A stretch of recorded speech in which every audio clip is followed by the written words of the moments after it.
আমি জুলুমের শিকার হয়েছি। ওই আলেমদের মধ্যে কিছু দুষ্ট আলেম আমার বিরুদ্ধে সেদিন নানা বক্তব্য দিয়ে জাতিকে উস্কে দিয়েছিল। কেউ কেউ আমাকে বলেছে যে আমি নাকি এখানে দালালি করছি। না, আমার দালালি ছিল না। আমার দালালি ছিল ওই ইমাম সাহেবদের পেটের একটু ভাতার জন্য। আমি তাদের পেটের দালালি করেছি। আমি ওদের দুটো ভাতার দালালি করেছি। আমি নিজের পেটের দালালি করি নাই। আমি ইমাম আর মুয়াজ্জিনদের জন্য তাদের পেটের, এই বেচারাগুলো গরিব, মসজিদের ইমামতি করে, মসজিদের মুয়াজ্জিনি করে, এদের কোনো বেতন নাই। আমি তাদের বেতন দাবি করেছিলাম। কথা বল না, আমি তাদের বেতন দাবি করেছি। কোনো সংসদে কখনো কেউ অনেক মৌলভী সাহেবরা, মৌলানা সাহেবরা সংসদে ছিলেন, কিন্তু সেই মৌলভী সাহেব, মৌলানা সাহেবরা কেউ মুখে আনেন নাই, কারো মুখে আসে নাই ইমাম মুয়াজ্জিনদের পেটের কথা, তাদের পরিবারের দুর্দশার কথা, তাদের কঠিন মানবেতর জীবনযাপন করে। আমি সেই কথার বলছি, এটা বাদ দিয়ে আমাকে তারা বিভিন্নভাবে নাজেহাল করেছিল। কি বলেন, ঠিক কিনা? কিন্তু আজকে তো আল্লাহর মেহেরবানি, সেটাই তো বরাদ্দ হয়ে গেল, গেজেট হয়ে গেছে, পাশ হয়ে গেছে। 19 তারিখে প্রজ্ঞাপন জারি হয়েছে যে ইমাম মুয়াজ্জিনদের বেতন, তাদের চাকরি নিরাপত্তা সংক্রান্ত গেজেট প্রজ্ঞাপন জারি করেছে সরকার, ধর্ম মন্ত্রণালয়। আমি ধন্যবাদ দেই। কিন্তু সেদিন আমাকে কোনো দুষ্ট দুরাচার বলেছিল আমি নাকি চাটুরে আমাকে বলা হয়েছে। অত বুঝেন নাই? কেউ আমাকে চাটুরে বলেছে। কেউ আমাকে বলেছে যে আমি নাকি এখানে দালালি করছি। না, আমার দালালি ছিল না। আমার দালালি ছিল ওই ইমাম সাহেবদের পেটের একটু ভাতার জন্য। কথা বল না, যেখানে প্রসূতি, যেখানে বিধবা, যেখানে মুক্তিযোদ্ধাদের জন্য 55,000 কোটি টাকা বরাদ্দ হয়, আর সেখানে ইমামদের জন্য কিছুই হবে না, এটা তো হতে পারে না। কি বলেন, ঠিক না? যে ইমাম আমার জন্মের মুহূর্তে আমার কানের পাশে এসে আজান শুনিয়েছেন। কথা বল না, যে ইমাম যিনি আমার বাবার জানাজা পড়িয়েছেন, যিনি আমার মায়ের জানাজা পড়িয়েছেন, যে ইমাম আমার মসজিদে আমার সপ্তাহের মানুষগুলোকে তিনি আল্লাহর পথে ডাকেন, এই ভালো মানুষটা ওমান আহসানু কাওলাম মিম্মান দাআ ইলাল্লাহি ওয়া আমিলা সালিহা ওয়া ক্বালা ইন্নানি মিনাল মুসলিমিন। পৃথিবীর এই মানুষটির চেয়ে ভালো মানুষ আর কে আছে, যে কখনো মিথ্যা বলে না, মিম্বারে বসে সত্যের পথে মানুষকে আহ্বান করে। আর সেই মানুষটাকেই আপনি সবাই যার যার মতো ভাতা নিয়ে যাচ্ছে। কথা বুঝতে পারছেন? কিন্তু এই ইমাম মুয়াজ্জিনদের দিকে কেউ তাকায় না। আমি তাদের পেটের দালালি করেছি। কথা বুঝতে পারছেন? আমি ওদের দুটো ভাতার দালালি করেছি। আমি নিজের পেটের দালালি করি নাই। কিন্তু সেটাকে উল্টাইয়া এমন শব্দ দিয়ে আমাকে আঘাত করা হলো যে এক পর্যায়ে আমার উপরে আঘাতটা এত তীব্র হয়েছে, যেটা উপশম হলো গত 19 তারিখে। আমার কলিজাটা শান্ত হয়েছে যে আমি জুলুমের শিকার হয়েছি। ওই আলেমদের মধ্যে কিছু দুষ্ট আলেম যারা নিজেদের ভুয়া ডিগ্রি নিজেদের সাথে লাগায়, এই ভুয়া ডিগ্রিওয়ালাগুলোই আমার বিরুদ্ধে সেদিন নানা বক্তব্য দিয়ে জাতিকে উস্কে দিয়েছিল। কথা বুঝেন নাই? আজকে তারা কিভাবে তাদের মুখ ঢাকবে, লজ্জায় কিভাবে তারা মাথা নিচু করবে। কথা বুঝতে পারছেন? যা হোক, আসসালামু আলাইকুম ওয়া রাহমাতুল্লাহি ওয়া বারাকাতুহু। মহাগ্রন্থ আল কোরআনের একখানা আয়াতে কারিমা আমি আপনাদের সামনে তেলাওয়াত করেছি।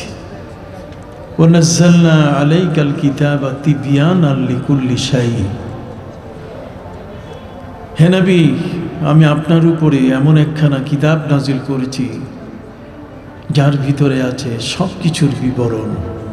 তিবয়ানাল লিকুল্লি শাই, প্রতিটি বস্তুর বিবরণ। ওয়া হুদা, এবং এই গ্রন্থখানা যদি কেউ পড়ে তার নির্ঘাত এই গ্রন্থখানা হেদায়েত দানকারী, পথ প্রদর্শনকারী, সুপথ প্রদর্শনকারী ও রাহমা। এবং এই কিতাবখানা যদি কেউ পাঠ করে, এই কিতাব অনুযায়ী যদি তার জীবন পরিচালনা করে, তাহলে সে এক রহমতের মধ্যে থাকবে। এই গ্রন্থখানা রহমত দানকারী এবং ওয়াবুশরা লিল মুসলিমিন, এবং মুসলমানদের জন্য এই গ্রন্থখানা হলো শুভ সংবাদদাতা। সম্মানিত সুধী, মহাগ্রন্থ আল কোরআনের বেশ কয়েকটি গুণের কথা আল্লাহ পাক রব্বুল আলামিন এই আয়াতের মধ্যে উল্লেখ করেছেন। তার মধ্যে প্রথম হলো ওয়া নাযালনা আলাইকাল কিতাবা তিবয়ানাল লিকুল্লি শাই, প্রত্যেকটি বিষয়ের every one every wall, one to all, শুরু থেকে শেষ পর্যন্ত, বিগিনিং টু এন্ড, মানব জাতি সহ এই বিশ্ব জগৎসমূহের যা কিছু আছে তার সব কিছুর বিবরণ আছে পবিত্র কোরআনে। পবিত্র কোরআনের মতো একখানি আসমানি গ্রন্থ আজ আমাদের হাতে আমানত। সেই গ্রন্থখানা আল্লাহ তাআলা আমাদেরকে দিয়েছেন জীবন চলার পাথেয় হিসাবে। এই গ্রন্থখানাকে মিসইউজ করা যাবে না, এটাকে সঠিক পথে ব্যবহার করার জন্য আল্লাহ আমাদেরকে নির্দেশ দিয়েছেন। এই কিতাবখানা হলো বিশ্বজগতের একটি কালজয়ী গ্রন্থ। কখনো কোনো যুগে মহাগ্রন্থ আল কোরআনের বিরোধিতা করে কেউ কোনোদিন বিজয়ী হতে পারে নাই, বরং নবী করিম সাল্লাল্লাহু আলাইহি ওয়াসাল্লামের সেই সময়কালে যখন কোরআন নাজিল হচ্ছিল তখন ওকাস মেলায় কবিদের কবিতার আসর বসত, এবং কবিতার আসর বসলে পরে সেখানে প্রতিযোগিতায় কবিদের প্রথম, দ্বিতীয় এবং তৃতীয় এই তিনজন কবির কবিতাগুলো তাদের সম্মানার্থে এবং ব্যাপক প্রচারের জন্য সারা বিশ্বের মানুষ যেন তাদেরকে জানে যে এবারে ওকাস মেলার প্রতিযোগীদের মধ্যে প্রথম, দ্বিতীয় এবং তৃতীয় কে হলো, গ্র্যান্ড ফিনালে প্রথম কে আসলো, দ্বিতীয় কে হলো এবং তৃতীয় কে হলো, এই বিষয়টি জানাবার জন্যে পৃথিবীর মানুষগুলোকে সহজভাবে দেখানোর জন্যে কাবা ঘরের দেয়ালে সেটা টাঙ্গিয়ে রাখা হতো। যেহেতু পৃথিবীর মানুষ বছরে কাবা ঘরের হজে আসেন এবং সেখানে তাদের ইবাদতবন্দি করার জন্য বা মনোবাঞ্ছা পূর্ণ করার জন্য সেখানে আগমন করেন। অতএব পৃথিবীর মানুষের একমাত্র আগমনের কেন্দ্রবিন্দু হলো কাবা, আর সেই কাবায় বিশ্বের বিভিন্ন প্রান্ত থেকে ছুটে আসা মানুষগুলো যেন কাবা ঘরে এসে দেখতে পায় যে এবার ওকাস মেলার প্রতিযোগীদের মধ্যে প্রথম, দ্বিতীয়, তৃতীয় কে। সম্মানিত শুধু সেই বছরেই পবিত্র কোরআন মজিদের সূরা আল কাউসার নাজিল হয়েছে, সবচেয়ে ছোট সূরাটি। এতদিন যাবত কবিদের যারা প্রথম, দ্বিতীয়, তৃতীয় এই ব্যক্তিদের নাম সুনাম ছড়িয়ে পড়তো এই কাবাঘর থেকে। তারা মনে করতেন যে আরবের মধ্যে এই ভাষাবিদরাই হলো পৃথিবীর সবচেয়ে বড় পণ্ডিত। এদের ভাষা, এদের কথা, এদের চাল চলন, উঠা বসা এবং এদের যাবতীয় বিষয়গুলোকে তারা ফলো করতেন। সবচেয়ে বড় দুঃখের যে বিষয়টা সেখানে আছে, অথবা যে কালচারটি সেখানে বিদ্যমান ছিল, সে কালচারটি হলো যে কোনো কবিতাই গ্রহণযোগ্যতা পেত না। ইমরুল কায়েস বলেন, এই যে কঠিন একটি বিষয়, এই চ্যালেঞ্জিং একটি বিষয়, সেই সময় কোরআন এই পৃথিবীর মানুষগুলোর মাঝে টিকে থাকা, এই বড় বড় ভাষা পণ্ডিত, ভাষা সৈনিকদের মাঝে সেটা থাকা, এটা ছিল সত্যিকার অর্থে একটা বড় কঠিন চ্যালেঞ্জ। আর সেই সময় নাজিল হলো সূরা আল কাউসার। সূরা আল কাউসার কাবা ঘরের দেয়ালে যখন সেটা লাগানো হলো আনুষ্ঠানিকভাবে, যে কবিদের মধ্যে যারা প্রতিযোগী 1, 2, 3 নম্বরে যারা প্রথম, দ্বিতীয়, তৃতীয় হয়েছে, তাদেরগুলো যেমন আছে দেখি কোরআনও সেখানে লাগিয়ে দেই। এই কোরআন আগন্তুকরা যারা কাবার ঘরে আসবে তারা দেখবে। সম্মানিত শুধু যখনই সূরা কাউসার কাবা ঘরের দেয়ালে লাগানো হলো, সাথে সাথে ওই প্রতিযোগী 3 জনের প্রথম, দ্বিতীয়, তৃতীয় জনের তাদের কবিতাগুলো খসে মাটিতে পড়ে গেল। কি বিশাল বড় এক চ্যালেঞ্জ! মহাগ্রন্থ আল কোরআনের চ্যালেঞ্জ।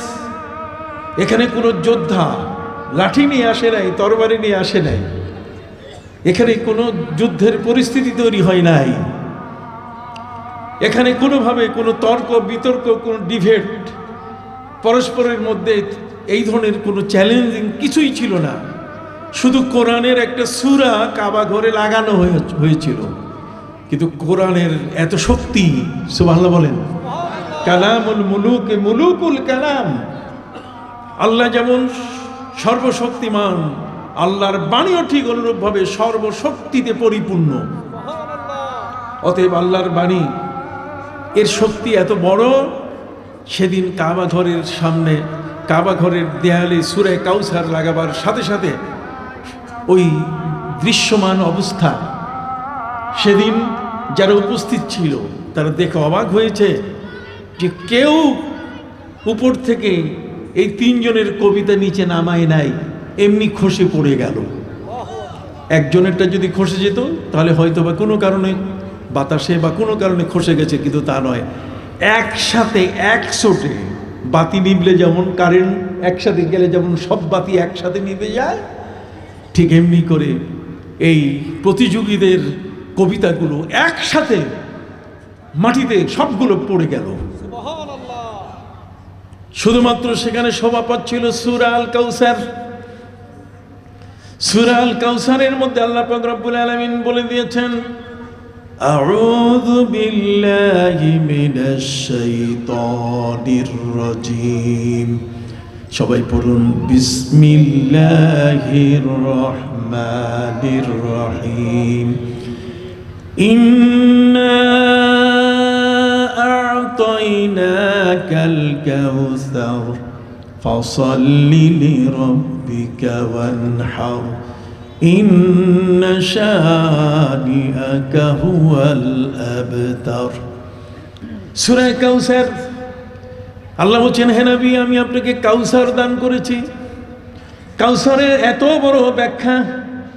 কাউসার শব্দের অর্থ হচ্ছে, হে নবী, আমি আপনাকে এত উম্মত দিয়েছি, আপনার ভক্তের সংখ্যা কিয়ামত পর্যন্ত বাড়তে বাড়তে এমন হয়ে যাবে, কিয়ামতের ময়দানে 180টা কাতার হবে আল্লাহর বিচারের সম্মুখীন। 180টি কাতারের মধ্যে 120টি কাতার হবে আমার নবীজি সাল্লাল্লাহু আলাইহি সাল্লামের উম্মতের। বিশাল এই বিশ্বজগতের যত নবী এবং রসুল এসেছেন তাদের সংখ্যা হলো মাত্র 60 কাতার, আর উম্মতে মুহাম্মদীর কাতার হলো কয়টা? 120টা। 120টা কাতার বিশাল। সেই 120টা কাতারের যিনি হলেন সভাপতি, এই জগৎ সমূহের যিনি সভাপতি, সেই মহান রসুল সাল্লাল্লাহু আলাইহি সাল্লামকে আল্লাহ বলে দিয়ে দিলেন, হে নবী, ইন্না আ'তাইনাকাল কাউসার। এই কাসরাতুল উম্মাহ, সবচেয়ে বেশি আপনাকে আমি আপনার উম্মত দান করেছি, যে উম্মত এই পৃথিবীর মধ্যে সবচেয়ে বড়, দামি, মানি, সম্মানী। আপনার উম্মত কোন সাধারণ উম্মত নয়। আপনার উম্মতের আলেম যারা, মান সাল্লা খালফা আলিমিন কামান সাল্লা খালফা 70 নবিয়্যা। আপনার উম্মতের কোন একজন আলেমের পিছনে যদি কেউ নামাজ পড়ে, তাহলে সে যেন বনি ইসরাইল, আপনার পূর্বে যে নবী এবং রসুল এসছেন, বনি ইসরাইলের 70 জন নবীর পিছনে নামাজ পড়ল। একজন আলেম, আপনার উম্মতের একজন আলেমের দাম বনি ইসরাইলের 70 জন নবীর চেয়েও বড়। সুবহানাল্লাহ বলো। মান সাল্লা খালফা আলিমিন কামান সাল্লা খালফা 70 নবিয়্যা। অতএব 70 জন নবীর পিছনে নামাজ পড়লো, তাহলে মর্যাদা উম্মতে মুহাম্মদীর কত বড়। আল্লাহ বলছেন, ওয়া কাযালিকা জাআলনাকুম উম্মাতান ওয়াসাতান লিতাকুনু শুহাদা আলান নাস। কথা বুঝতে পারছেন? কিয়ামতের ময়দানে আমরা যত নবী রসুল এসছেন, সে নবী রসুলের ক্ষেত্রে যারা আমাদের পূর্বে চলে আসছেন, তাদের ব্যাপারে আমরা আল্লাহর কাছে সাক্ষ্য দিব যে আল্লাহ বাবা আদম থেকে ঈসা নবী পর্যন্ত যত নবী সব দায়িত্ব পালন করেছেন। নবীগণ উম্মতে মুহাম্মদীর কাছে সুপারিশ সেদিন চাইবেন। অর্থাৎ আল্লাহ পবিত্র কোরআন মজিদে বলছেন, ওয়া কাযালিকা জাআলনাকুম উম্মাতান ওয়াসাতান লিতাকুনু শুহাদা আলান নাস ওয়া ইয়াকুনার রাসূলু আলাইকুম শাহিদা। আপনি চিন্তা করতে পারেন? নবী তো নবী, আমার প্যারা নবী তো নবী, তার মর্যাদা তার শান্ত কত উপরে, এটা চিন্তাই করা যায় না। কিন্তু উম্মতের দাম কত বড়। ওয়াকাযালিকা জাআলনাকুম উম্মাতাও ওয়াসাতা, তোমাদেরকে মধ্যপন্থার উম্মত হিসেবে আল্লাহ তাআলা মনোনীত করেছেন। তোমাদের অবস্থান হলো বাইনাল ইফরাদ ওয়াত তাফরীদ, না তোমরা বাড়াবাড়িতে আছো আর না তোমরা ছাড়াছাড়িতে আছো, বরং মাঝখানে। খায়রুল উমুরি আওসাতুহা, যে কোনো জিনিসের মাঝখানের মধ্য জিনিসটাই ভালো। সম্মানিত সুধী, ওয়াকাযালিকা জাআলনাকুম উম্মাতাও ওয়াসাতান, কারণ লিতাকুনু শুহাদা আলান নাস। তাফসীর খুলে দেখুন, কিয়ামতের ময়দানে সকল নবী নিজে নিজে নিজেকে নিয়েই চিন্তায় থাকবেন। কথা বলেন। হযরত নূহ আলাইহিস সালাম তিনি চিন্তায় থাকবেন। তার ছেলে কেনানকে কেন্দ্র করে যখন তিনি দেখলেন যে কেনান পানিতে ডুবতেছে, ছেলেকে বারবার নিষেধ করার পরও যখন সে মানে না, ডুবে যখন পানিতে মরতেছে, তখন হযরত নূহ আলাইহিস সালাম সহ্য করতে পারেন নাই। তিনি আল্লাহর কাছে বললেন যে আল্লাহ, ইন্নাহু ইবনি, এটা তো আমার সন্তান, আপনি আমার দিকে তাকাইয়া মাফ করে দেন।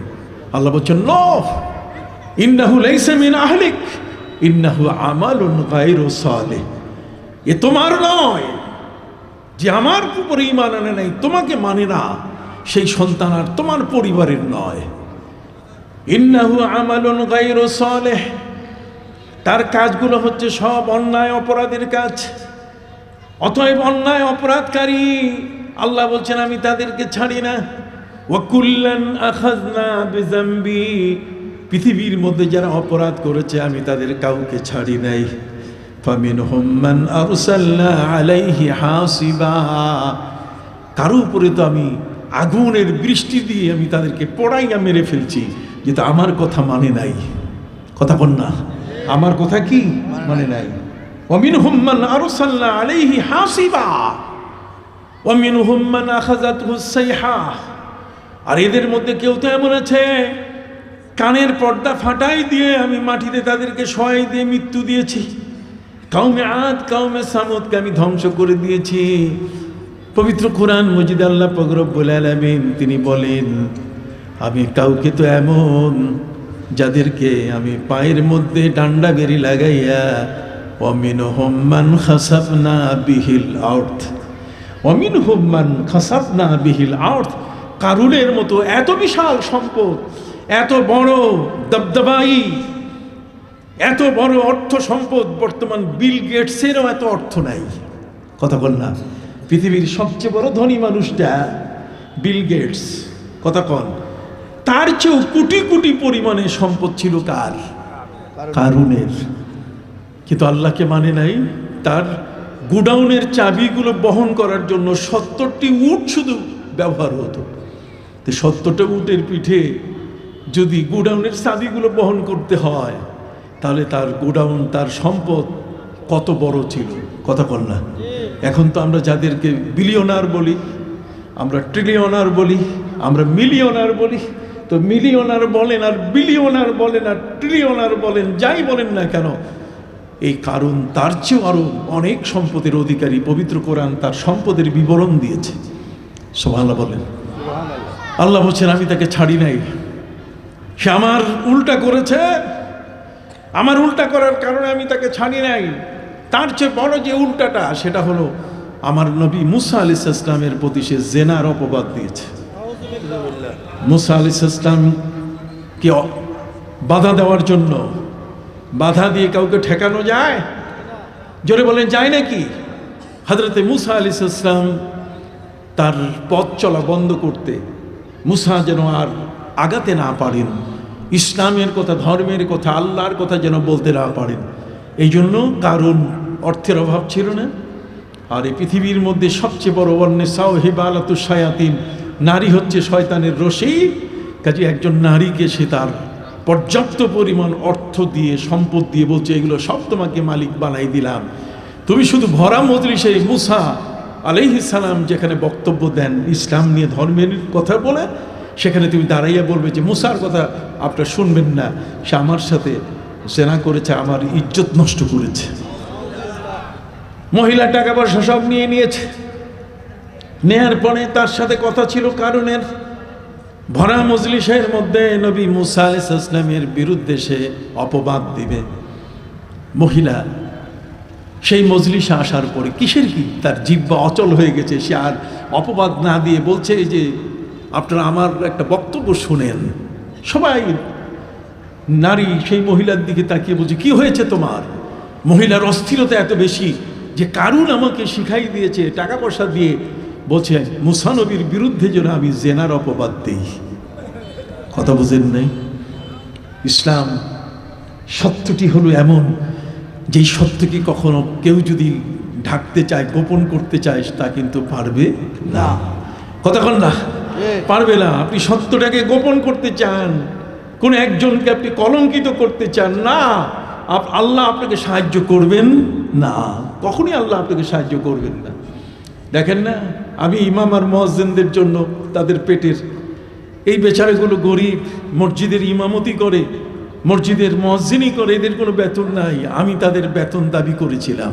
কথা বল না, আমি তাদের বেতন দাবি করেছি। কোনো সংসদে কখনো কেউ কোনো অনেক মৌলভী সাহেবরা, মৌলানা সাহেবরা সংসদে ছিলেন, কিন্তু সেই মৌলভী সাহেব, মৌলানা সাহেবরা কেউ মুখে আনেন নাই, কারো মুখে আসে নাই ইমাম মুয়াজ্জিনদের পেটের কথা, তাদের পরিবারের দুর্দশার কথা, তাদের কঠিন মানবেতর জীবনযাপন করে। আমি সেই কথার বলছি, এটা বাদ দিয়ে আমাকে তারা বিভিন্নভাবে নাজেহাল করেছিল। কি বলেন ঠিক কিনা? কিন্তু আজকে তো আল্লাহর মেহেরবানি সেটাই তো বরাদ্দ হয়ে গেল, গেজেট হয়ে গেছে, পাশ হয়ে গেছে। 19 তারিখে প্রজ্ঞাপন জারি হয়েছে যে ইমাম মুয়াজ্জিনদের বেতন, তাদের চাকরি নিরাপত্তা সংক্রান্ত গেজেট প্রজ্ঞাপন জারি করেছে সরকার, ধর্ম মন্ত্রণালয়। আমি ধন্যবাদ দেই। কিন্তু সেদিন আমাকে কোনো কোনো দুষ্ট দুরাচার বলেছিল আমি নাকি চাটুরে আমাকে বলা হয়েছে। অত বুঝেন নাই? কেউ কেউ আমাকে চাটুরে বলেছে, কেউ কেউ আমাকে বলেছে যে আমি নাকি এখানে দালালি করছি। না, আমার দালালি ছিল না। আমার দালালি ছিল ওই ইমাম সাহেবদের পেটের একটু ভাতার জন্য। কথা বল না, যেখানে প্রসূতি, যেখানে বিধবা, যেখানে মুক্তিযোদ্ধাদের জন্য 55,000 কোটি টাকা বরাদ্দ হয়, আর সেখানে ইমামদের জন্য কিছুই হবে না, এটা তো হতে পারে না। কি বলেন ঠিক না?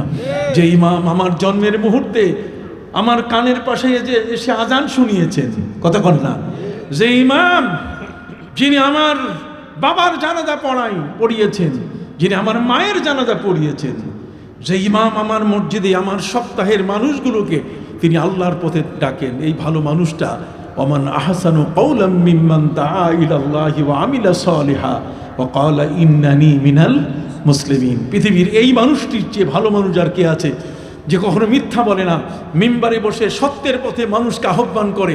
আর সেই মানুষটাকেই আপনি সবাই যার যার মতো ভাতা নিয়ে যাচ্ছে। কথা বুঝতে পারছেন? কিন্তু এই ইমাম মুয়াজ্জিনদের দিকে কেউ তাকায় না। আমি তাদের পেটের দালালি করেছি। কথা বুঝতে পারছেন? আমি ওদের দুটো ভাতার দালালি করেছি, আমি নিজের পেটের দালালি করি নাই। কিন্তু সেটাকে উল্টাইয়া এমন এমন শব্দ দিয়ে আমাকে আঘাত করা হলো যে এক পর্যায়ে আমার উপরে আঘাতটা এত তীব্র হয়েছে, যেটা উপশম হলো গত 19 তারিখে। আমার কলিজাটা শান্ত হয়েছে যে আমি জুলুমের শিকার হয়েছি।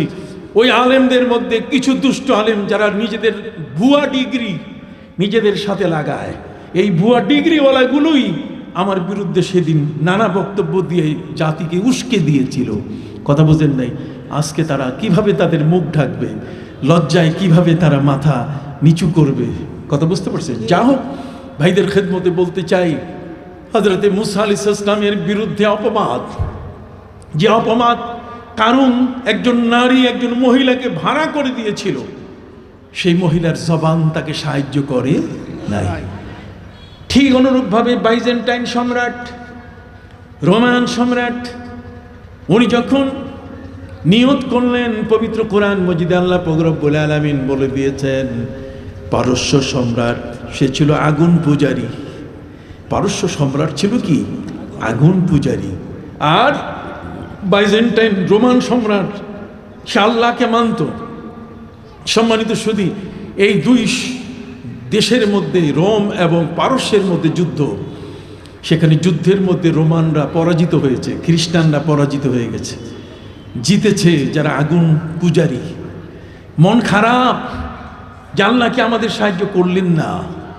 ঠিক ওই সময় আমার নবীজির যুগ চলছে। আমার নবী সাল্লাল্লাহু আলাইহি সাল্লাম তিনি হিনে হায়াতে, প্রিয় নবী সাল্লাল্লাহু আলাইহি ওয়াসাল্লাম তিনি আল্লাহর কাছে বললেন যে আল্লাহ, এইভাবে আগুন পূজারীরা বিজয় লাভ। আমার ভাইরা, সেই সময় রোমান সম্রাট তিনি একটি মানত করেছিলেন।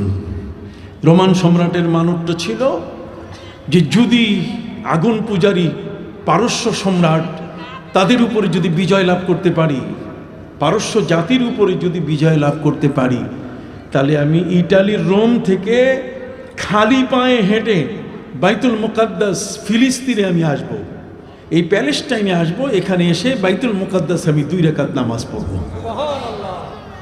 সম্মানিত সুধী, কোরআনের ঘোষণা অনুযায়ী অল্প সময়ের মধ্যে যখন রোমানরা পারস্যর সম্রাটের বাহিনীর উপরে যখন বিজয় লাভ করলেন, বিজয় লাভ করার পরে এখন পালা আসলো মানত পূরণ করা। তখন রোমান সম্রাট রোম থেকে, ইটালির রোম থেকে তিনি তার দলের, তার মন্ত্রী, মিনিস্টার এদেরকে নিয়ে তিনি চলে আসলেন বাইতুল মুকাদ্দাসে খালি পায়ে হেঁটে।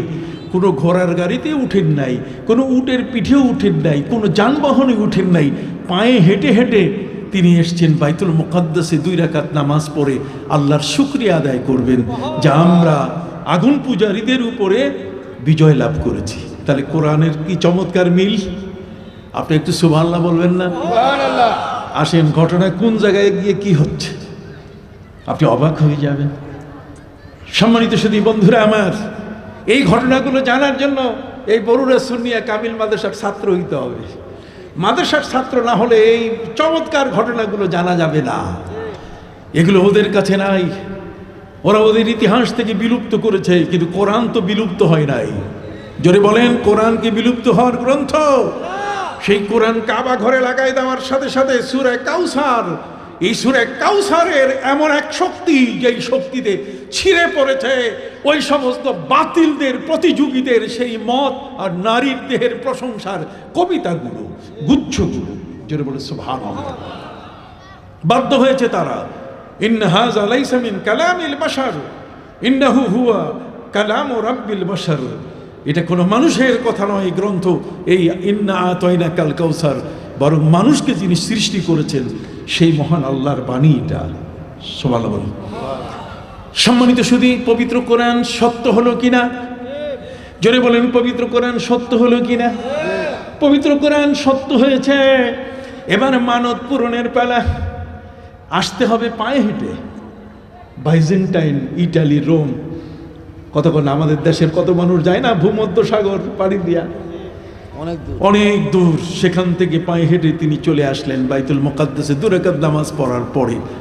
একজন রাষ্ট্রপ্রধান বাইজেন্টাইন, তখন এই সিরিয়ার পাশ পর্যন্ত পুরা তার রাষ্ট্রের পরিধি ছিল, লম্বা চৌড়া, বিরাট লম্বা একটা দেশ। আর সেই দেশের মধ্যে উনি যখন আসলেন, উনি এই আসার পরে উনি ইলিয়াতে গেলেন। কোথায়? ইলিয়া। ইলিয়ার সাথেই তার একটা পার্লামেন্ট ছিল, যে পার্লামেন্টটার নাম হলো হেমস। নাম কি? হেমসের পার্লামেন্টে যখন তিনি আসলেন, আমার নবী করিম সাল্লাল্লাহু আলাইহি ওয়াসাল্লাম মদিনা মুনাওয়ারায় তার আগমনের, তার আসার খবরটা পেয়ে তিনি একখানা চিঠি লিখে, ইসলামের দাওয়াতের একটা চিঠি লিখে একজন সাহাবীকে দিয়ে তিনি পাঠিয়ে দিয়েছিলেন, যাও এই চিঠিখানা রোমান সম্রাটের কাছে, ইসলামের দাওয়াতের চিঠিখানা সে তার হাতে পৌঁছিয়ে দাও। প্রিয় নবী সাল্লাল্লাহু আলাইহি ওয়াসাল্লাম তার কাছে চিঠি লিখেছেন। বুখারী শরীফে সেই চিঠিখানা উল্লেখ আছে, মিন মুহাম্মাদিন রাসূলিল্লাহি সাল্লাল্লাহু আলাইহি ওয়াসাল্লাম ইলা রাইসির রোম হেরাকলা আসলিম তুসলাম ফাইন লাম তাসলিম ফাইন্না আলাইকা ইসমুল ইয়ারিসিয়িন। কথা বুঝতে পারছেন? বলা হয়েছে এই চিঠিখানা প্রেরক হলেন মোহাম্মদ আল্লাহ রসুল সাল্লাল্লাহু আলাইহি ওয়াসাল্লাম, এর প্রাপক হলেন সেই রোমান সম্রাট হেরাক্লিয়াস।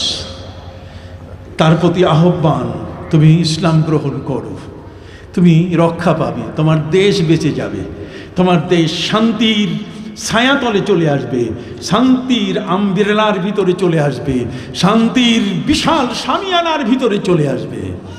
আসলিম তুসলাম ফাইল্লাম তসলিম, যদি তুমি ইসলাম গ্রহণ না করো ফাইন্না আলাইকা ইসমাল ইয়ারিসিগিন, তার মানে তোমার অধীনস্থ যারা আছে তোমার কারণে ইসলাম গ্রহণ করার সুযোগ পেল না, এ কারণে তুমি কিয়ামতের ময়দানে দায়ী হবে। তুমি ইসলাম গ্রহণ করলে তোমার রাষ্ট্রের সবাই মুসলমান হয়ে যাবে, আর তুমি যদি না করো তাহলে তোমার কারণে যারা হতে পারলো না তাদের দায় তোমাকে বহন করতে হবে, কিয়ামতের ময়দানে তোমাকে ছাড়া হবে না। দেখছেন নবীজির চিঠি কত চমৎকার, সুবহানাল্লাহ বলেন। সুবহানাল্লাহ। এই চিঠিখানা তার কাছে হাতে যখন পৌঁছানো হলো, এই চিঠিখানা হাতে পৌঁছাবার পরে হেরাক্লিয়াস চিঠিখানা পড়ে উনি বুঝলেন যে এটা মুহাম্মদ সাল্লাল্লাহু আলাইহি ওয়াসাল্লামের একটি চিঠি। তখন এই চিঠি তার সত্যটা তিনি যাচাই করে মুহাম্মদ সাল্লাল্লাহু আলাইহি ওয়াসাল্লাম আসলে তিনি আরবে এসেছেন কি না এটা যাচাই করার জন্য তিনি তার কর্মকর্তাদেরকে বললেন যে তোমরা শাম সিরিয়া তো কাছেই, অতএব সিরিয়ায় তোমরা দেখো এখানে ব্যবসায়ীরা আসে সারা পৃথিবী থেকে, আরবরাও এখানে ব্যবসার জন্য আসে, আরবের কোনো দল খুঁজে পাও কি না। সম্মানিত সুধী, খুঁজে গিয়ে সেখানে পাওয়া গেল আবু সুফিয়ান এবং তার সঙ্গীদের। আবু সুফিয়ান যিনি রাষ্ট্রপ্রধান মক্কার, এই আবু সুফিয়ানকেই পাওয়া গেছে সেখানে। আবু সুফিয়ান এবং তার সঙ্গীদেরকে নিয়ে আসা হলো হেমসের পার্লামেন্টে। হেমসের সংসদ বসে গেছে। আপনি কি আমার কথা বুঝতেছেন? হেমসের কি পার্লামেন্ট, সংসদ বসে গেছে।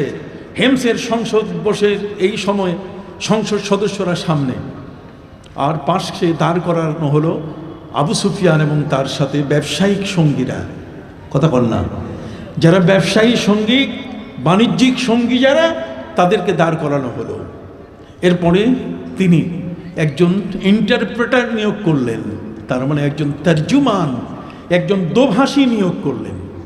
ফাকাল আলী তর্জুমানিহি, তিনি তার ইন্টারপ্রেটার, তিনি তার সেই দোভাষীকে বললেন ফাইন কাযাবানি ফাকাযিবুহু, যদি সে মিথ্যা বলে তাহলে সবাই তোমরা প্রতিবাদ করবে। জোরে বলেন।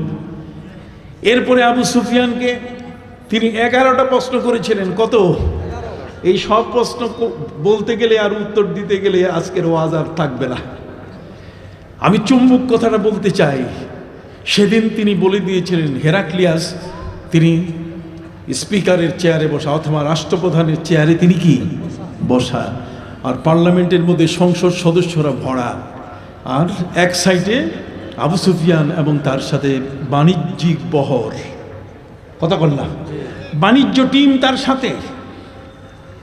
হেমসের পার্লামেন্টে হেরাক্লিয়াস বাইজেন্টাইন সম্রাট, তিনি বললেন, অন্যান্য আবু সুফিয়ানকে বলেন নাই, তিনি আবু সুফিয়ানের সাথীদের বললেন আমি এখন আবু সুফিয়ানকে প্রশ্ন করব, ফাইন কাযাবানি, সে যদি আমাকে মিথ্যা তথ্য দেয়, ফাকাযিবুহু, তাহলে সাথে সাথে তোমরা প্রতিবাদ করবে। সুবহানাল্লাহ বলেন। সুবহানাল্লাহ। 11টা প্রশ্ন, প্রত্যেকটা প্রশ্নের মধ্যে, তার মধ্যে খুব ভালো ভালো প্রশ্ন, সেই প্রশ্নের মধ্যে 2-1টা বলি, তাহলে আপনারা কিছু বুঝতে পারবেন যে প্রশ্ন করলেন না, খালি উত্তর শোনালেন। জিজ্ঞেস করা হয়েছে যে মুহাম্মদ সাল্লাল্লাহু আলাইহি ওয়াসাল্লাম তোমাদের মাঝে কেমন?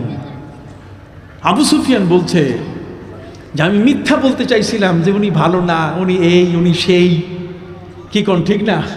দেখেন না আমাদের মিডিয়াগুলো কাটিং আর পেস্টিংয়ে ওস্তাদ। আমি কি বললাম আর আমার শারিন্দা কয় কি? আমি বললাম কি, আমি ইমামদের জন্য চাইলাম তাদের পেটের ভাতা, সেই কথা নাই, লাগাই দিল আরেক শব্দ। এটা অন্যায় করেছে, গুনাহে কাবিরা করেছে, তাদেরকে তওবা করতে হবে। কথা বল না। যারা এই সহযোগিতা করেছে ওই কথার উপরে ভিত্তি করে আলেমরা এত বোকা, আলেমরা এত গবেট হয়, এত জ্ঞানহীন হয়, আমার এটা জানা ছিল না। নবী করিম সাল্লাল্লাহু আলাইহি ওয়াসাল্লামের হাদিস আছে, কাফা বিল মারই কাযিবান হাদাসা বিকুল্লি মা সামিআ, পৃথিবীর মধ্যে সবচেয়ে ওই মানুষটা মিথ্যুক, ওর চেয়ে বড় মিথ্যুক আর জগতের মধ্যে নাই। কাফা বিল মারই কাযিবান হাদাসা ইউহাদ্দিসু বিকুল্লি মা সামিআ, যা শুনবে সেটা নিয়ে কথা বলবে, সেটাই প্রচার করবে। বরং যাচাই বাছাই করতে হবে কিনা।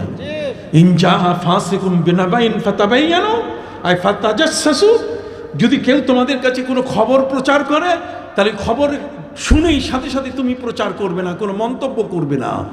যদি মন্তব্য করো তাহলে তোমার সবচেয়ে বড় ক্ষতি হয়ে যাবে, চোখের জ্যোতি নষ্ট হয়ে যাবে। আমি ভয় পাচ্ছি সেই আলেমদের চোখের জ্যোতি অচিরেই নষ্ট হয়ে যাবে। কথা বুঝতে পারছেন? তার কারণ কি? হযরত আম্মা জান আয়েশার উপরে যখন অপবাদ দেওয়া হয়েছে, আব্দুল্লাহ ইবনে উবাই ইবনে সলুল মুনাফিকের পক্ষ থেকে যে আম্মা জান আয়েশা তিনি তার সাথে জেনার অপবাদ দেওয়া হলো সফওয়ান ইবনে মুআত্তালের, তখন হযরত হাসান বিন সাবিত রাদিয়াল্লাহু তাআলা আনহু, মদিনা গরম, নবীজির কাছে এসে বলা শুরু করলেন যে আপনি আয়েশাকে তালাক দিয়ে দেন।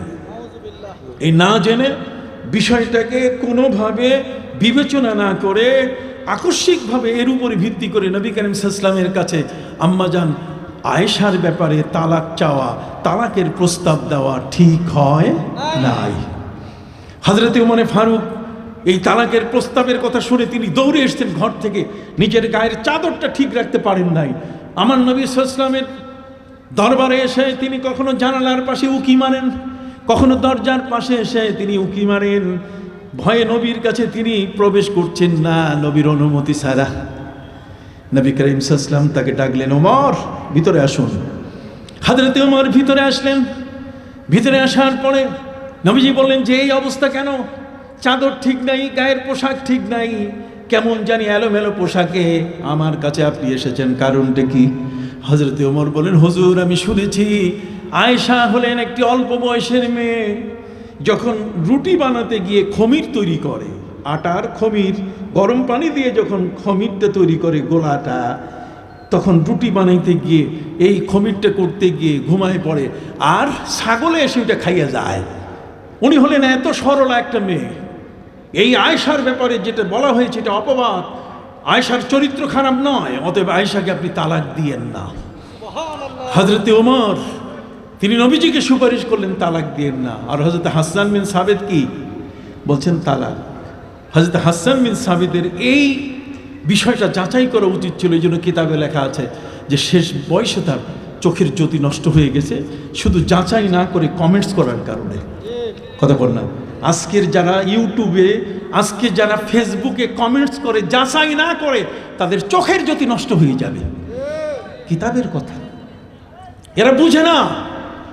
ওই একটা ফেসবুক পেয়েছে আর একজনে একটা দিল ভাইরাল, কিছু পয়সা পাবে, ডলার পাবে, আর সেখানে যত মিথ্যা কমেন্টস, কোনো যাচাই নাই, বাচাই নাই, কিচ্ছু নাই। আপনি কি বুঝতে পারছেন? ইন জা ফাসিকুম বিনাবাইন ফাতাবায়ানু।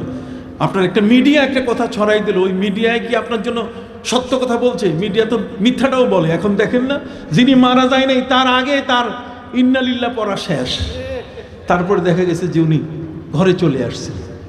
হ্যাঁ, এই যে একজন মৌলানা সাহেব, মৌলানা নজরুল ইসলাম সাহেব, কাসিমি সাহেব, ইন্নালিল্লাহ পড়তে বাকি নেই, শেষ ইন্নালিল্লাহ, খালি কবরে রাখা বাকি। এখন উনি জীবিত ওয়াজ করতেছেন। এই হল মিডিয়া, এগুলো মিথ্যুক। সত্য প্রচার করতে হবে। ওয়াকুল জাল হক ওয়া যাহাকাল বাতিল। সত্য এসেছে, সত্যকে ধারণ করতে হবে। আপনি কথা কি বুঝতে পারছেন? যদি এই মিথ্যা কথা প্রচার না করতো, একখান থেকে কাটিং পেস্টিং করে প্রচার করে দিয়ে দিল, লাভ আর ক্ষতি কি হইল? ক্ষতি হইল হযরত হাসান বিন সাবিত রাদিয়াল্লাহু তাআলা চোখের জ্যোতি গেল। আর হযরত উমরের লাভ হলো কি? যে হযরত উমর যখন ইন্তেকাল করছেন তার আগে তার ছেলে আব্দুল্লাহ ইবনে উমরকে বললেন, আব্দুল্লাহ আমার বড় ইচ্ছা নবীজি রওজার পাশে আবু বকর সিদ্দিক যেমন শুয়ে আছেন, আমি যদি একটু জায়গা পাইতাম। ওই জায়গাটা হলো হযরত আম্মা জান আয়েশার নিজের রাখা জায়গা। কবি কি চমৎকার করে বলেছেন, কদমোं में मुस्तफा के गर मेरा मजार होता, कदमों में मुस्तफा के गर मेरा मजार होता, वो खाक पाक होती और मैं खाकसार होता, बलगल उला बिकमालिही कशफत दुजा बिजमालिही हसनत जमीउ खिसालिही सल्लु अलैहि व आलिहि। হযরত উমর ইন্তেকাল করলেন। উমরের ইন্তেকাল করার পরে হযরত উমর আগেই বলে গিয়েছেন ওসিয়তে যে আমার মৃত্যু হয়ে গেলে তোমরা আমার গোসল দিও, কাফন পড়াইও, আমার জানাজা দিও, কিন্তু কবর খুঁড়িও না, কবর খুঁড়বে না, বরং আম্মা জান আয়েশার কাছে খবরটা পৌঁছাবে যে আমার একটা আশা নবীজির রওজার পাশে আবু বকর সিদ্দিক, সেখানে আমার যদি একটু জায়গা হয়। আম্মা জান আয়েশা রাদিয়াল্লাহু তাআলার কাছে হযরতে আব্দুল্লাহ ইবনে উমর গেলেন। যাওয়ার পরে বললেন, আম্মা জান, আমার আব্বা তো জীবনে নবীজির গোলামি করেছেন। কি বলেন? তিনি গোলাম মুস্তাফা। কিন্তু আজকাল কিছু বেয়াদব আছে যে গোলাম মুস্তাফার নাম রাখা যাবে না, নবীর গোলামি নাই। অথচ নবীর সাহাবী হযরতে সাফিনা, তিনি তার পরিচয় দিয়েছেন যে আমি হলাম নবীর গোলাম। ওয়ান সাফিনাতা মাওলা রাসূলিল্লাহি সাল্লাল্লাহু আলাইহি ওয়াসাল্লাম। হযরতে সাফিনা তিনি বলেন যে আমি নবী করিম সাল্লাল্লাহু আলাইহি ওয়াসাল্লামের কি একজন গোলাম। সাহাবী পরিচয় দিয়েছেন গোলামের, আর মৌলবী এসে বলা শুরু করছে গোলাম মুস্তাফা নাম রাখা যাবে না, গোলাম রসুল নাম রাখা যাবে না। কথা কন না? এই নিত্য নতুন এই মৌলবীরা, এরা হচ্ছে আমাদের দেশে কি বলবো হাইব্রিড। এরা কি এই হাইব্রিড গুলোই আমাদের শেষ করে ফেলছে। আমাদের ঈমান, আমাদের আকীদা, আমাদের বিশ্বাস, আমাদের বিশ্বাসের যে গভীরতা, এটাকে ধ্বংস করে দিয়েছে। মানুষ এখন আমাদেরকে বিশ্বাসই করে না। কথা বুঝেন নেই? ওদের ওয়াজ এখন চেয়ারে বসলে সিনেমা কাকে দেখছে, কাকে বিসমিল্লাহ আল্লাহর নাম নিয়ে দেখতে হবে, কোন নারীকে, এই ধরনের ওয়াজ ছাড়া তাদের মুখ থেকে আর নবীর প্রেমের কথা আসে না। তাদের মুখগুলোকে আল্লাহ তাআলা বন্ধ করে দিয়েছেন। কথা বল না? যেহেতু তাদের কলবটা নবীর জন্য নয়। খাতামাল্লাহু আলা কুলুবিহিম ওয়া আলা সামিইহিম ওয়া আলা আবসারিহিম গিশাওয়া। নবীর ভালোবাসা ওদের চোখেও ভাসে না, ওদের মুখেও আসে না, ওদের কলবেও সৃষ্টি হয় না, যে কারণে তাদের মুখে বলতে পারে না। ভাইরা আমার, আম্মা জান আয়েশা রাদিয়াল্লাহু তাআলার কাছে হযরতে ওমর ফারুকের ছেলে হযরতে আব্দুল্লাহ তিনি গিয়ে বললেন, আমার বাবা আপনার কাছে আবেদন করেছেন যদি একটু জায়গা দেন। আম্মা জান আয়েশা রাদিয়াল্লাহু তাআলা বললেন, শুনুন, এই জায়গাটা আমার জন্য আমি রেখেছি। আমার স্বামীর কবর নবীজির কবর, রওজা মোবারক, তারপরে হযরত আবু বকর সিদ্দিকের কবর, এর পরেরটা আমার, আমি সেখানে থাকব। কিন্তু হযরতে উমর যেহেতু চেয়েছেন, ওই মুহূর্তে আমার মনে পড়ে গেল তার সেই বিপদের সময়কালে ওমর ওই যে এলোমেলো কাপড় পরে নবী করিম সাল্লাল্লাহু আলাইহি ওয়াসাল্লামের কাছে এসে বলছেন, আপনি আয়েশাকে তালাক দিন না। ওই দিনের কথা তার মনে পড়ছে, এবং মনে পড়ে বলছে, ওয়াল্লাহি লাউ আসিরান্নাহু আলাইয়া, সহিহ বুখারীর হাদিস, খোদার কসম, আমি আমার নিজের উপরে উমরকে প্রাধান্য দিয়ে দিলাম, অতএব আমি জায়গা তাকে দিয়ে দিলাম। হাল জাযাউল ইহসানি ইল্লাল ইহসান। আপনি একজনের উপকার করলে তার বিনিময়ে আপনি পাবেন। কথা বলছে, আর ক্ষতি করলেও তার কি পাবেন? বিনিময়। ক্ষতি যদি হয় তাহলে চোখের জ্যোতি যাবে। কথা কন না? আর লাভ হইল কত বড়, যে আম্মা জান আয়েশা নিজেই তিনি জান্নাতুল বাকিতে জায়গা নিলেন, আর হযরতে উমরকে দিলেন নিজের জায়গা। কেন? যে তিনি তার ওই বিপদের সময় যখন তাকে অপবাদ দেওয়া হয়েছে জেনার, কথা কন না, কোরআনের আয়াত নাযিল না হওয়া পর্যন্ত আম্মা জান আয়েশা আর নবীজির ঘরে আসতে পারেন নাই। আপনি কি বুঝতে পারছেন বাবা? কিসসা এফ বলে এটাকে এফকের কিসসা বলে। অপবাদ দেওয়া হয়েছে আম্মা জান আয়েশা। যাই হোক ভাইরে আমার, বিনয়ের সাথে আপনাদের কাছে বলতে চাই, যেহেতু মাহফিলের সময় সংক্ষিপ্ত, কথা বল না, এই মানুষটা দেখেন মাদ্রাসাটাকে কাছে নিয়া কোলে নিয়া ঘুরতেছে। সুবহানাল্লাহ বলেন। এই অল্প সময়ের মধ্যে আপনি দেখেন মাদ্রাসার রূপ চেহারা পরিবর্তন করে ফেলছেন। এখন মাদ্রাসা আগের মতো নাই। উনি আমাকে ঘুরে ঘুরে দেখালেন। আমি তো বললাম যে আমি তো বহুবার এখানে আসছি, এই মাঠে ওয়াজও করছি, মাদ্রাসা মাঠেও ওয়াজ করছি, কিন্তু আমি তো এটা দেখি নাই। আল্লাহ আমাদের সাংবাদিক ইলিয়াস সাহেবকে যেন দীর্ঘ হায়াত দান করেন। আল্লাহ যেন তাকে মুরব্বী হিসেবে, বাবা যেমন এই মাদ্রাসার বিল্ডিং অর্থ দিয়ে কারো টাকা পয়সা না নিয়ে নিজে করে দিয়ে গেছেন, উনিও যেন ওনার সব ত্যাগ তিতিক্ষা দিয়ে এই মাদ্রাসাটিকে যেন ধারণ করে এই এলাকা নয় সুন্নিয়াতের জগতের যেন একজন স্মরণীয় ব্যক্তি হিসেবে থাকতে পারেন। আল্লাহ যেন তাকে দীর্ঘ হায়াত, তার পরিবারকে, তার সন্তানদেরকে যেন দীর্ঘ হায়াত, সুস্থতা দান করেন সকল আমিন। বলতেছিলাম, আবু সুফিয়ানকে সামনে এনে এখন প্রশ্ন করতেছেন কে? রোমান সম্রাট হেরাক্লিয়াস। মনে আসে কিনা বাবা? কোনো অসুবিধা মনে করছেন? অনেক কথা বলার, এতটুকু আপনাদের কাছে বলি যে হেরাক্লিয়াস তার কাছে জিজ্ঞেস করছে আবু সুফিয়ানের কাছে, আচ্ছা বলুন তো দেখি মুহাম্মদ সাল্লাল্লাহু আলাইহি ওয়াসাল্লাম কেমন? আবু সুফিয়ান বলছে যে আমি মিথ্যা বলতে চাইছি, ওয়ালাম তুমাক্কিননি লিসানুন, আমার জিহ্বাটা আমার সাহায্য করে নাই। যেমন ওই কারুনের পয়সা নেওয়া মহিলাটা এসে তার জবান আর কাজ করে নাই, সে এখন বলতে বাধ্য হয়েছে যে আমাকে অর্থ দিয়ে পয়সা দিয়ে আমাকে বলা হয়েছে যে তুমি যদি এইভাবে বলো তোমাকে এই টাকা দিয়ে দিলাম, নেও, এই নগদ আমারে দিছে, দেখেন কথা বুঝতে পারছেন? আমি আমার বন্ধুদের খেদমতে আরজ করতে চাই, আবু সুফিয়ান বলে উঠল ওয়াফিনা যু নাসাবিন, তিনি হলেন মুহাম্মদ সাল্লাল্লাহু আলাইহি ওয়াসাল্লাম হলেন আমাদের মধ্যে সবচেয়ে বড় বংশীয় ব্যক্তি। বলেন তো, বংশের মর্যাদা তো সবচেয়ে বড়। আপনি একজন স্কুলের হেডমাস্টার অথবা আপনি একটা মাদ্রাসার প্রিন্সিপাল, আপনার কাছে একজন আসলো তার মেয়েটাকে বিয়ে দিবার জন্য, ছেলে পেয়েছে বিবাহের, ছেলের মধ্যে চয়েসে আছে 4 জন ছেলে। কয়জন? আপনার কথা বলেন না কেন? চয়েসে আছে কয়জন? এখনো কেউ প্রস্তাব করে নাই, তবে চয়েস আছে কয়জন? একজন হচ্ছে বংশীয়, বংশ খুব ভালো কিন্তু লেখাপড়া বেশি নেই। আরেকজন আছে লেখাপড়া খুব একেবারে হাই ফাই, বিশাল, একেবারে আল-আজহার ইউনিভার্সিটি পাস, কিন্তু বংশ ভালো নাই। কতক্ষণ না, বংশ কি ভালো নাই। তৃতীয় জন আরেকজন, সে লেখাপড়া তেমন না, কথা বুঝতে পারছে, আবার বংশও খুব বেশি ভালো না। আরেকজন হলো যে বংশ কিছু নেই, টাকা পয়সা আছে। এখন আপনার কাছে যদি পরামর্শ নিতে আসে, আপনি কি বলবেন?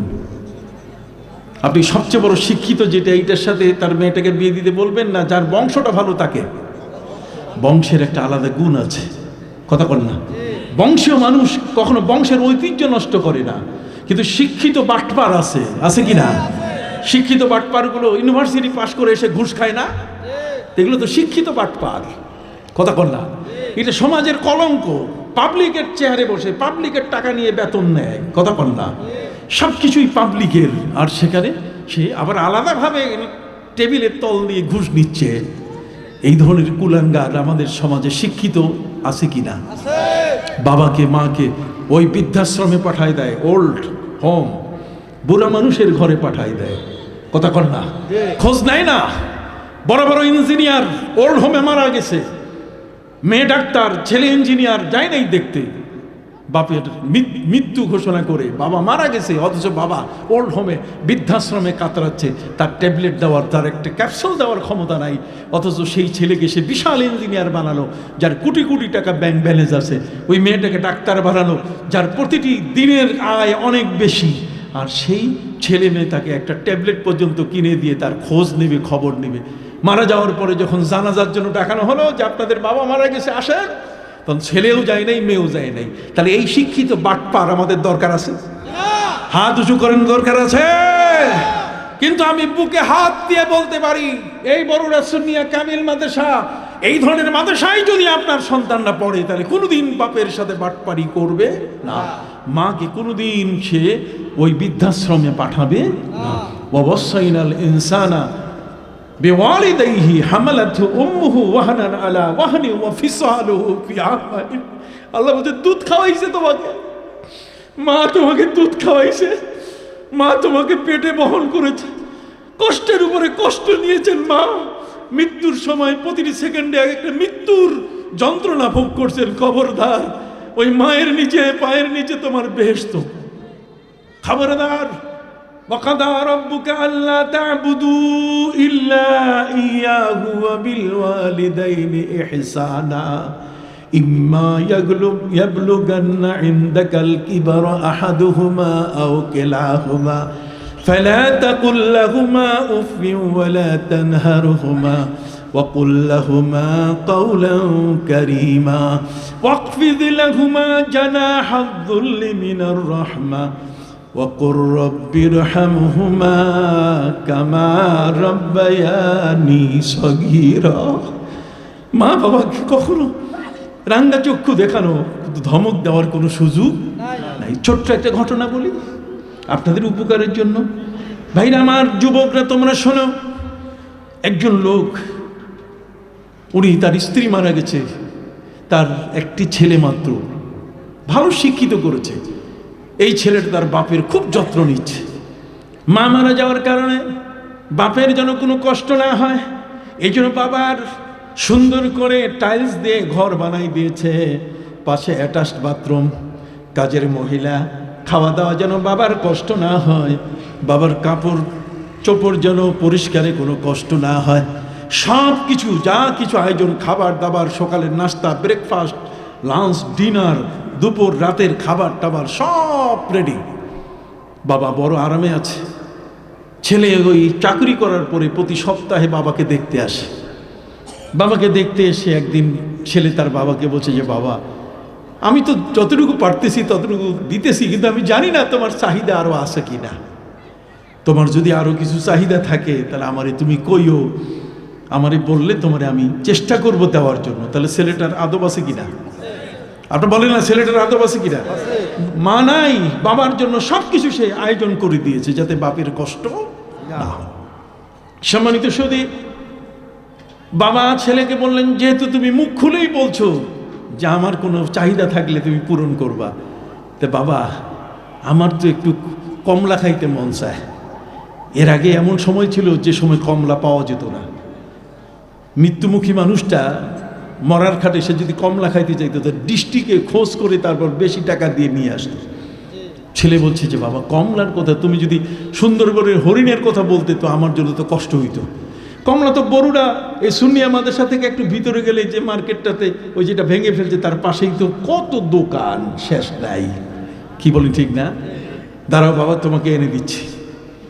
এক ঝুড়ি কমলা এনে দিয়েছে বাবাকে, একটা দুইটা না, 1-2 কেজি না, এক ঝুড়ি। এই পুরা ঝুড়িটা এনে দিয়েছে বাপের সামনে। বাবা বলছে চমৎকার। ছেলে বলছে বাবা আরো কিছু? ইচ্ছা আরেকটা বাবা, এটা যে কমলাটা আমি খাইতে চাই। একটা পাহাড়ের উপরে যে টিলা আছে আমার বাড়ির পাশে, উঁচা জায়গা, টিলা পাহাড়ের মতো, ওইটার উপরে যদি তুমি আমাকে বসাই দাও, আমি চতুর্দিকে দেখবো, হাওয়া খাবো আর একটা একটা করে কমলা খাবো।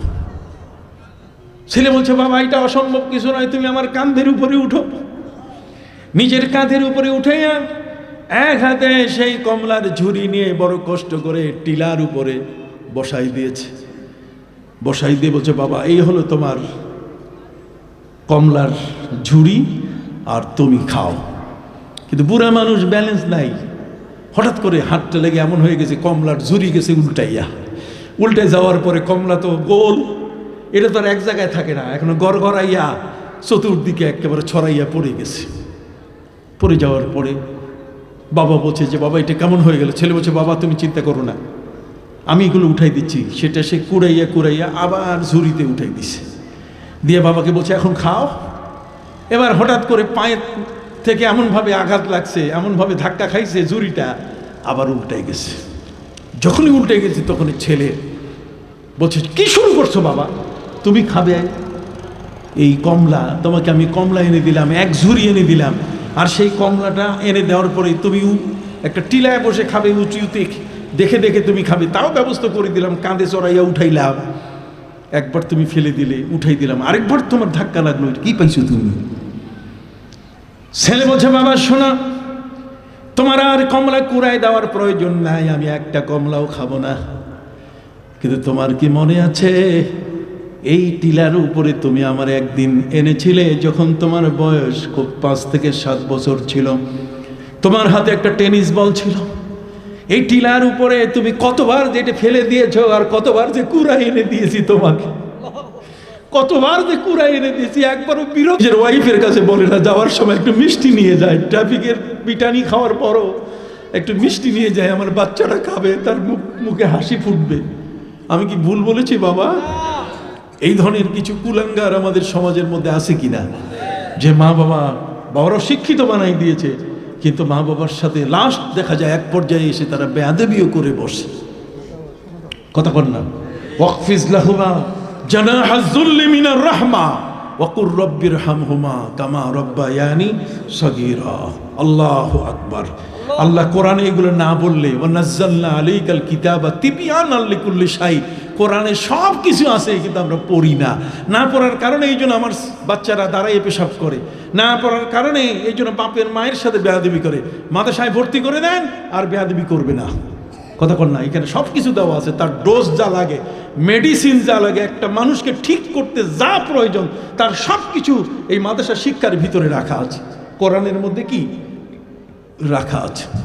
যা হোক, ওই আবু সুফিয়ান আমার নবীর সম্পর্কে বিবরণ দিতে গিয়ে হেমসের পার্লামেন্টে হেরাক্লিয়াস বাইজেন্টাইন সম্রাটের কাছে সে বলছে ওয়াফিনা জো নাসাবিন, তিনি হলেন একজন বংশীয় ব্যক্তি।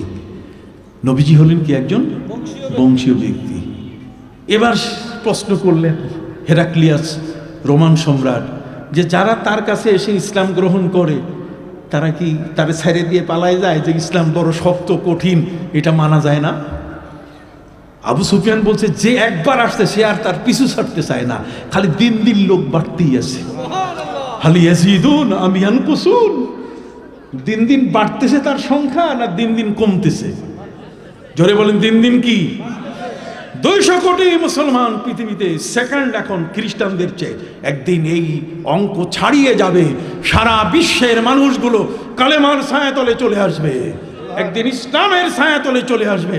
বসার থেকে বিকজ আপনাকে ভালো হতে হবে, কথা কর না। আপনি যদি নিজের চরিত্রটাকে সুন্দর করতে না পারেন। সম্মানিত শুধু বলা হয়েছে আবু সুফিয়ানকে সে জিজ্ঞেস করছে যে তার বংশে কি কেউ নবী দাবি করছে? না না না, কেউ নবী। তো নবী যখন দাবি করেনি, উনি যখন নবী হিসাবে বলছেন, বংশের যদি কেউ নবী দাবি করতো তাহলে এটা বলতো যে বাপ চেয়ারম্যান ছিল, দাদা ছিল চেয়ারম্যান, এই জন্য নিজে উনি চেয়ারম্যানই দাবি করতেছে। কি বলেন ঠিক না? আমাদের দেশে কতগুলো জিনিস আছে খুব সস্তা, এগুলো লাগাইলে কেউ কিছু বলে না, কিন্তু মামলার ঠেলা যদি শুরু হয় তাহলে কতজনে যে কত দিকে ছিটকাইয়া পড়বে। যেমন আমাদের সমাজের মধ্যে একদল ব্যক্তি নামের শুরুতে লেখে অধ্যাপক। কি লেখে? অধ্যাপক লেখে, অথচ অধ্যাপক কাকে বলে এটা সে জানে না। অধ্যাপক এত সহজ, এত বড় টাইটেল মাদ্রাসা, তারপরেও কিন্তু অধ্যাপক হয় না, সহকারী অধ্যাপক হয়। কথা বুঝতে পারছেন? সম্মানিত শুধু সহকারী অধ্যাপক, সহযোগী অধ্যাপকও না। এই অধ্যাপক শব্দ, ডক্টর শব্দ মিথ্যা, এগুলো ব্যবহার করা হয়। যদি কোনোদিন আইনের কাছে এদের সোপর্দ করা হয়, সেদিন বিচার হবে বড় কঠিন। যেমন বর্তমান সময়কালও অনেকেরই কিন্তু বাতিল হয়ে যাচ্ছে মনোনয়ন। কি বলেন ঠিক কিনা? ওই যে নামের শুরুতে অধ্যাপক লাগাইছে, অথবা নামের শুরুতে কি লাগাইছে, ডক্টর লাগাইছে, এই লাগাইছে, সেই লাগাইছে, আসলে সে ডাক্তার না, আসলে তার চেম্বার নাই। কি বলেন ঠিক কিনা? এই যে বিষয়গুলো, এগুলো অস্পষ্ট নয়, এগুলো স্পষ্ট। মানুষকে ধোঁকা দিব কেন? ইসলাম তো ধোঁকা দেওয়া নিষেধ করে দিয়েছে, ইসলামে ধোঁকার কোনো সুযোগ নাই। যা হোক, সম্মানিত সুদে, শেষ পর্যন্ত প্রিয় নবী সাল্লাল্লাহু আলাইহি ওয়াসাল্লামের পরিচয় পাওয়ার পরে পার্লামেন্টে যারা সংসদ সদস্য তারা শুধু শুনতেই আছে। কিরে 11টা প্রশ্নের প্রত্যেকটার উত্তর এমনভাবে দিল সে, তাতে আমাদের মনে হচ্ছে তিনি একজন মহাসত্য নবী। এখন হেরাক্লিয়াস, তার আগে তিনি তার সমস্ত কর্মচারী, পার্লামেন্ট তো পার্লামেন্টের মধ্যে বাইরে হওয়ার কিন্তু দরজা থাকে অনেক। পার্লামেন্ট সদস্য যারা, সংসদ সদস্য যারা, সুবিধা মতো যে যেখানে বসে তার পাশ দিয়ে দরজা খোলা থাকে। এই হেরাক্লিয়াস করছে কি জানেন? নবীজির চিঠিটা পাওয়ার পরে তার সমস্ত সংসদের দায়িত্বে যারা আছে তাদেরকে তিনি বলে দিয়ে দিলেন যে দরজা একটাও খুলবা না, সব দরজা লাগাই দিবা, দরজা সব বন্ধ থাকবে, একটা দরজাও কি খোলা হবে না যতক্ষণ পর্যন্ত আমি না বলি। পার্লামেন্টের মধ্যে আমার নবীর সম্পর্কে জিজ্ঞাসাবাদ শুরু হয়ে গেল। এ বাবা বসো, তোমরা বসো, তাড়াতাড়ি বসো, তাড়াতাড়ি বসো, তাড়াতাড়ি বসো, আমার সময় কম, তাড়াতাড়ি বসো। বন্ধুরা আমার, আল্লাহ আরো সুযোগ করে দিবেন। কি বলেন ঠিক না? আগামী বছর 29 এবং 30 ডিসেম্বর এই মাহফিলটা হবে, আর সেদিন প্রথম দিনে আমি আসব। আমার সাংবাদিক ভাই উনি আমাকে বলছে, হুজুর আপনাকে আসতে হবে যতদিন আপনি বেঁচে আছেন, যতদিন। এই ভালোবাসার মানুষগুলোকে পাবো কোথায়? কেউ তো আমার বাস দেয়, বোঝেন না? হ্যাঁ, কিছু বুঝে না, আগা মাথা কিছু বুঝে না, আগা মাথা কিছু কি বুঝে না। ভালো আলেম মনে করে নিজকে বিশাল বড় আলেম, পৃথিবীতে তার মতো আর কোনো আলেম নাই। সেই লোকটাও এমন কথা বলে ফেলে যাতে মনে হয় যে এটার মাথাটার মধ্যে কোনো মগজ নাই, গোবর ছাড়া কিছু নেই। যা হোক, সম্মানিত শুধু বন্ধুরা আমার, পার্লামেন্টের সব দরজা উনি বন্ধ করে দিতে বললেন। সব যারা পার্লামেন্টের দায়িত্বে আছে যে কোনো দরজা খোলা থাকবে না, সংসদের ভিতরে কেউ যেন বাইর হইতে না পারে। কারণ এমন একজন নবীর সম্পর্কে তিনি আবু সুফিয়ানকে জিজ্ঞেস করছেন, যদি কোনো কারণে কেউ যদি কয়, এই যেমন নেতানিয়াহু জাতিসংঘের মধ্যে যখন সে বক্তব্য দেওয়া শুরু করছে, গাজায় মুসলমানদের উপরে আক্রমণ হওয়ার কারণে সারা বিশ্ব অমুসলিমরা পর্যন্ত খেপে গেছে, কাজে যখন সে বক্তব্য দিয়েছে তখন সবগুলো কি বের হয়ে গেছে। আমার নবী সাল্লাল্লাহু আলাইহি ওয়াসাল্লামের সম্পর্কে যখন প্রশ্নোত্তর হচ্ছে, এইটা শুনে যেন কেউ যেন পালাইতে না পারে, কেউ যেন বের হইতে না পারে, এই জন্য উনি আগের থেকে কি করছেন, দরজা সব বন্ধ করে দিয়েছেন। আপনি চিন্তা করতে পারেন এই ওয়াজ আলেমরা আপনাকে সহজে শোনাবে না, দরজা বন্ধ। এক এক করে 10 থেকে 11টি প্রশ্ন, বিশাল প্রশ্ন, সেই প্রশ্নের উত্তর সবগুলো সঠিক সে দিল। সে বলছে, ওয়ালাম তুমাক্কিন্নি লিসানুন, আমার জিহ্বা আমাকে সাহায্য করে নাই, আমি চাইছিলাম মিথ্যা কইতে। আর উনি তো আগেই সতর্ক করে দিয়েছেন তার তর্জমানকে, ইন্টারপ্রেটার দোভাষীকে বলে দিয়েছেন, ফাইন কাযাবানি ফাকাযযিবুহু, যদি সে মিথ্যা বলে তাহলে তার প্রতিবাদ করবে। কাজে একদল তো আছে, সে আরবিতে বলতেছে, প্রতিবাদ করার মতো লোক আছে কিনা। সম্মানিত শুধু এরপরে তিনি আবু সুফিয়ানকে বলছে যে, আমি যতটুকু বুঝলাম তোমার সাথে প্রশ্ন করে, তুমি যে উত্তরগুলো দিয়েছে এই উত্তরগুলো অ্যানালাইসিস করে আমি বুঝলাম তিনি পৃথিবীতে এসে গেছেন। আন্নাহু খারিজুন ওয়ালাম আকুন আন্নাহু ফিকুম, কিন্তু আমি ওয়ালাম আকু আজুন্নু আন্নাহু ফিকুম, আমি ভাবতেই পারছি না যে তোমরা আরবরা যারা তোমরা মিথ্যা বলো, আল আরাব আসাদ্দু নিফাকা ওয়া কুফরা, তোমাদের মধ্যে মোনাফিকের সংখ্যা বেশি, কুফরি করো তোমরা, আর তোমাদের মাঝে এরকম একজন মহান রসুল আসবেন এটা আমার বিশ্বাসই হয় নাই। তোমার সাথে প্রশ্ন উত্তর করে আমি বুঝলাম যে তিনি কি এসে গেছেন। যখন তিনি এসে গেছেন, যদি এমনটা হতো লাউ তাজাসসামতু ইলাই, যদি আমি আমার এই অবস্থায় না থেকে যদি আমি এই মুহূর্তে মদিনায় মক্কায় থাকতাম, কতক্ষণ না, যদি এই মুহূর্তে আমি মদিনায় থাকতাম, ওয়ালাউ কুনতু ইনদাহু লাগাসালতু আলা কাদামাই, যদি এই মুহূর্তে মুহাম্মদ সাল্লাল্লাহু আলাইহি ওয়াসাল্লামের কাছে আমি থাকতাম, তাহলে আমি রোমান সম্রাট হতে পারি, আমি বাইজেন্টাইন সম্রাট হতে পারি, আমি পৃথিবীর হেরাক্লিয়াস হতে পারি, কিন্তু আমি নিজে হাতে মুহাম্মদ সাল্লাল্লাহু আলাইহি ওয়াসাল্লামের 2 পা পানি ঢেলে ঢেলে ধুয়ে দিতাম। আমি সুবহানাল্লাহ, নারে তাকবীর, জোরে বলে সুবহানাল্লাহ, নারে রিসালাত, ইয়া রাসূলুল্লাহ, দররা সুনিয়া কামিল মাদ্রাসা জিন্দাবাদ। আপনি চিন্তা করতে পারেন। অতএব সম্মানিত সুধী, পৃথিবীর মধ্যে এই এমন একটি ঘটনা ঘটে গেল হেমসের পার্লামেন্টে পড়ার পরে তখন তিনি বললেন সংসদ সদস্যদের যে সেই নবী যেহেতু এসে গেছেন, তিনি তো মহাসত্য নবী, আর প্রশ্নোত্তরে দেখা গেল যে তিনি আসলে চলে এসেছেন আরবে। অতএব আপনারা যদি মিলে আমরা সবাই যদি কলেমা পড়ি কেমন হয়। প্রস্তাব দিয়ে দিলেন সংসদ সদস্য যারা, তাদের কাছে। সাথে সাথে সংসদ সদস্যরা এখন দিক বেদিক পালানো শুরু করলো। দিক বেদিক যাইয়া দেখে দরজায় ধাক্কা খায়, দরজা কি বন্ধ, সব দরজা কি বন্ধ, কোনো দরজাই খোলা নাই।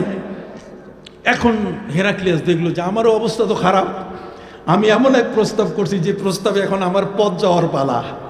আমি নিজে যে রাষ্ট্রপতি